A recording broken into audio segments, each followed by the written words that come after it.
Welcome back to Game On Time. Now to, switch focus and move out to a different part of Europe as we focus on Germany, what's happening in the Bundesliga. And the big talking point, of course, as Shane comes back, of course, to join us, is the top of the table and the running out at the top of the table. Leverkusen with a 1-0 win over Mainz, looking to stay up with Bayern Munich, of course, in the race at the top. Yeah, keeping the pressure up, they have to. It doesn't matter how you get the result. 1-0 is 1-0. Get the result, that's the main thing. 3 points. Keep the pressure on Bayern, which they are doing at the moment. Well, Bayern, they had quite a statement against Hoffenheim. 5-0 win. That's typical Bayern, Wow. They're either very bad or they're very good. Yeah. Mostly very good, 5-0, yeah, firing on all cylinders, keeping above everyone else and keeping the pressure on. Well, they certainly are. Let's talk about the fixtures that will be coming up. And for Bayern Munich, they're up against Wolfsburg in what should be a rather interesting encounter during the course of today. Going to be a very interesting game, but the form Bayern in at the moment, I can't see them not getting a result against Wolfsburg. They're scoring goals left, right and centre. They've got the players, Kane's there, back fit. So yeah, I can't see them not winning this one.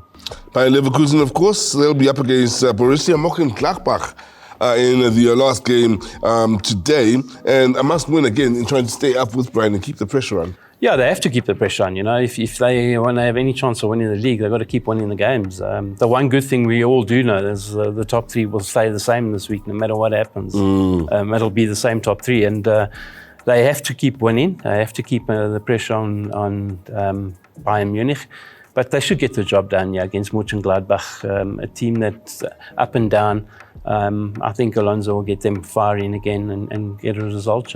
Well, in the game that kicks off at 4:30 today, we do have Stuttgart up against Freiburg. There should be an interesting game for the neutrals that just want to watch a good game of football, quality. Yeah, two teams that have to win as well. Yep.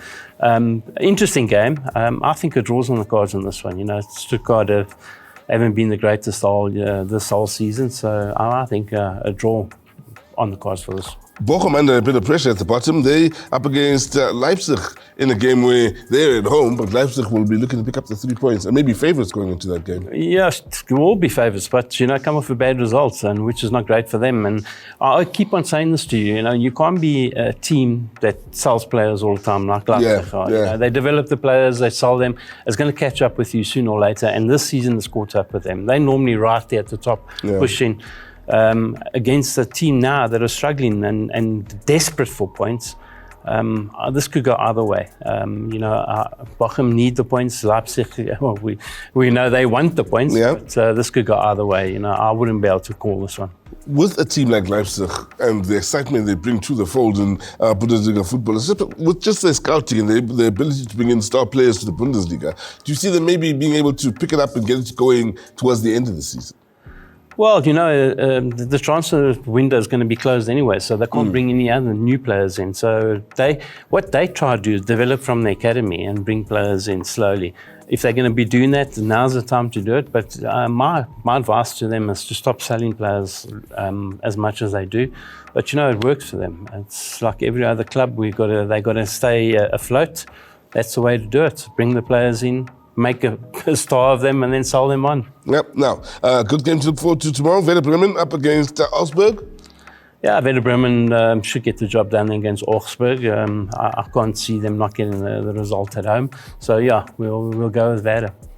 Now, keep in mind, Hollywood Bets has been busy and giving back to the South African game. They have been busy with the classic games of late, from December, in fact, from last year, coming through right to this new year. Lately, they were out in Midlands at the KwaMahlobo game. So let's find out more about that. While football is a game loved by so many, the sport itself means so much more. Emotions, drama, excitement, and the unpredictable nature of the beautiful game. That's why people flock to tournaments like the KwaMahlobo Festive Games in Meadowlands, because this game is about more.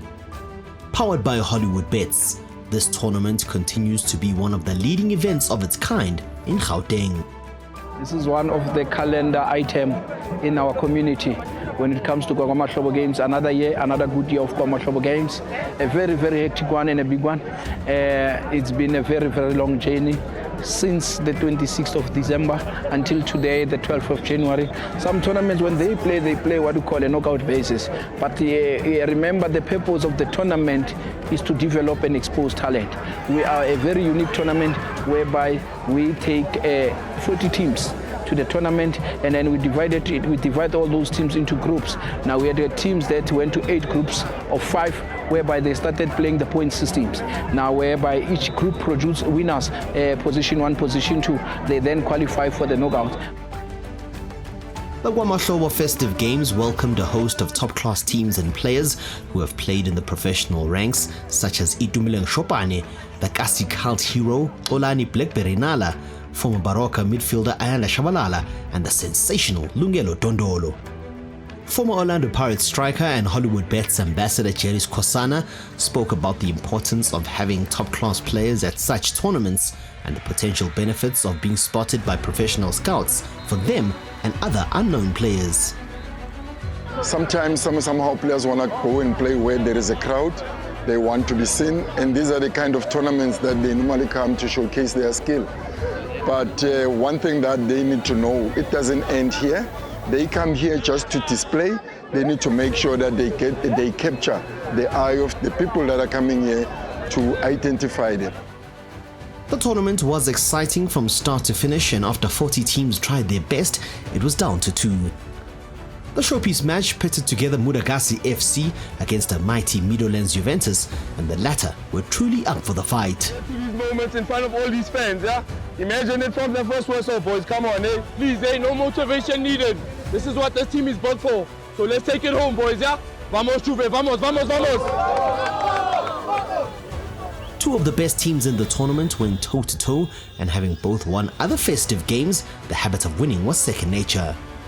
Meadowlands Juventus looked to get off to a good start with the player of the tournament, the man they call the White Witch, Lungelo Dondolo, turning on the style.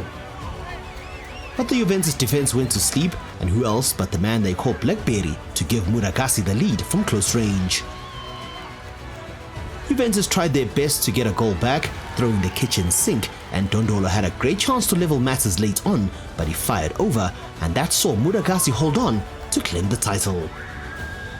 Yasitesliwe ku-final isebe senza sure ukuthi nakanjani kumele siwine plus besijabulisa nabantu balike us eSoweto since sibike uwina amafilisi kumele sibabonise ukuthi hayi talent elisasekhona. It was very competitive, man. It was very competitive. Besidlala nabantu abalaziyo, abantu abajimayo every day, abantu abaphuma kuma-professional setup. So bekumele si-step up. If besingastepanga up, hayi besobe sisebenzela amahala wonke lo December nalo January.